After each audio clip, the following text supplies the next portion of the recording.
il est marqué dans les Sfarim Akdoshim une émouna, d'avoir la émouna pour faire fuir toutes les mauvaises pensées.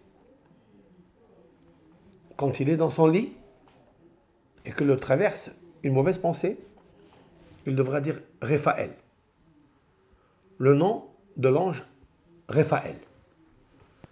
Le fait de dire Raphaël, eh bien, toutes ces mauvaises pensées le quittent. Voici ce qui est marqué dans les livres. Mais je veux comprendre pourquoi. En vérité, Raphaël, dans sa phonétique déployée, quand je l'écris comme ça, Resh, Yud, Shin, Resh. Fait, He. Aleph, Aleph, Lamed, Fait. Après, Lamed, Raphaël, Lamed, même Dalet. Dans cette façon d'écrire, eh bien, j'obtiens 3 mots. Levav, Eikesh, Yassour. J'explique. Il est marqué dans les Teilim de David Ameler, Levav, un cœur, Eikesh, de l'homme têtu, Yassour. Il s'en va. D'où viennent les mauvaises pensées? D'un entêtement que l'homme a dans son cœur.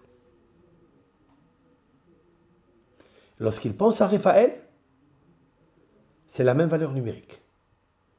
Ça enlève et ça le guérit de ses mauvaises pensées, de son mauvais entêtement. Autrement dit, on va le simplifier, que quelqu'un qui est têtu dans son cœur.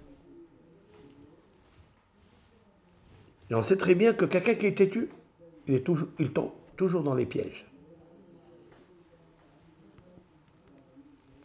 S'il pense à Raphaël, c'est-à-dire Dieu le guérit, alors immédiatement ces mauvaises pensées le quittent. C'est aussi la même valeur numérique, Mahshevotecha. Magadlu. Maasecha Hashem, Marabu Mahshevotecha Hashem. Les mahshavot de Hashem sont énormes, sont grandes, sont puissantes, sont énergétiques.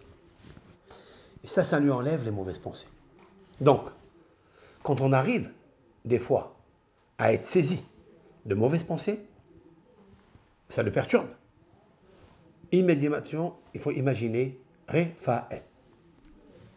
Devant lui, Resh, P, Aleph, Lamed. Mais comme je l'ai expliqué dans sa phonétique, avec ça, l'Éternel, il le guérira de ses mauvaises pensées. Kol Tov.